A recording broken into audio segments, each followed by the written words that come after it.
భయ్యా, నాకు ఎప్పుడన్నా ఎవరన్నా కల్ట్ క్లాసిక్ ఫిల్మ్ ఏంటంటే, అసలు కల్ట్ క్లాసిక్ ఏంటంటే నాకు గుర్తొచ్చేది ఒకటే ఒక ఫిలిం. అది ఉపేంద్ర మూవీ మాట.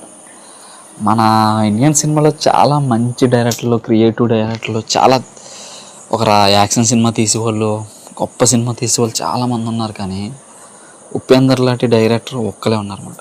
ఆయనలో ఎవరో సినిమా తీయలేరు, తీయరు. ఇంకా ఆయన స్టైల్ కూడా ఎవరికి రాదు. ఎందుకంటే అప్పుడులోనే 1999లోనే ఆయన సినిమా స్టార్ట్ చేయడం, ఆ స్టార్టింగ్ సీనే ఇప్పటికొచ్చి నేను అలాంటి స్క్రీన్ ప్లే కానీ ఆ స్టార్టింగ్ సీన్ కానీ ఎక్కడ చూడలేదు. హీరో ఇంట్రడక్షన్ షాట్ కూడా ఒక అమ్మాయి ఒక హీరోయిన్ పరిగెడుతుంటుంది అన్నమాట.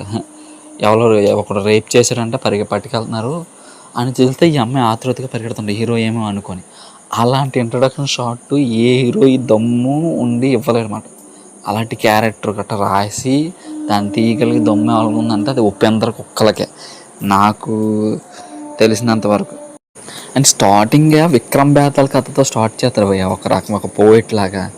దాన్ని తీసుకొని మనలో ఉన్న నేను అనే అహం, మనలో ఉన్న నేను అనే ఒక ఈ సెల్ఫిష్నెస్, దాన్ని మనకున్న కోరికలు, మనకున్న రెస్పాన్సిబిలిటీస్, మనకున్న డబ్బు మీద ఆశ, ఇలాంటి వాటి మీద కొన్ని క్యారెక్టర్లు రాసుకొని, హీరోయిన్ క్యారెక్టర్లు రాసుకొని, నేను అనే దాని మీద తనే హీరో క్యారెక్టర్ రాసుకొని, అదంతా ఒక మంచి స్టోరీ, ఎక్కడ బోర్ కొట్టకుండా ఈ నిజాలు ఫిలాసఫీగా ఒక సెటైర్ లాగా ఒకడు ఆడికి నచ్చినట్టు, ఆడి మనసు నచ్చినట్టు, ఆడికి అనిపించిందే బతికితే ఎలా ఉంటుంది మొత్తం నిజం మాట్లాడుతూ అని ఎక్కడ మీకు బోర్ కొట్టించకుండా లాస్ట్ దాకా ఒక రకమైన ఎంటర్టైన్మెంట్, ఒక నిజంతో కూడిన ఎంటర్టైన్మెంట్ అనేది ఉంటుంది అన్నమాట ఉపేంద్రలో. దీంట్లో చాలా ఫిలాసఫీ ఉంటాయి.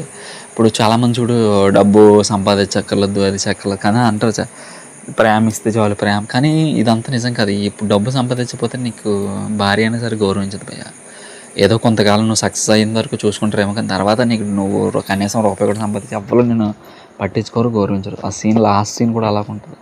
కొన్ని సీన్లో ఒక వ్యక్తి ముగ్గురు నుంచుకుంటాడు అన్నమాట, ముగ్గురు అమ్మాయిలతో ఉంటాడు. లాస్ట్కి వాళ్ళందరూ కలిసి తన ఆస్తిని అంతా కాజేసి ఈయన రోడ్డు మీద వదిలేస్తారు, మందు అమ్మాయిలు అంత డేంజరస్ అని. ఇలాంటివి చాలా, ఒకటి కాదు చాలా ఫిలాసఫీలు దీంట్లో ఉంటాయి అన్నమాట. అసలు మన అర్థం మనకు పట్టినట్టు ఉంటుంది సినిమా అనేది. అంతటి ఫిలాసఫీ ఉన్న సినిమా మళ్ళీ రాదు, నేనైతే చూడలేదు. మీరు కూడా ట్రై చేయండి, చాలా డిఫరెంట్గా ఉంటుంది. ఇప్పటికీ చాలామంది చెప్తారు, చాలా గొప్పగా డైలాగ్ ఆయన గురించి చెప్తారు. ఆయన తీసిన ఓము, ఇంకా సూపర్, ఇంకా చాలా బాగుంటాయి. మీరు ట్రై చేయండి. Thank you friends. సబ్స్క్రైబ్ చేయండి, లైక్ చేయండి.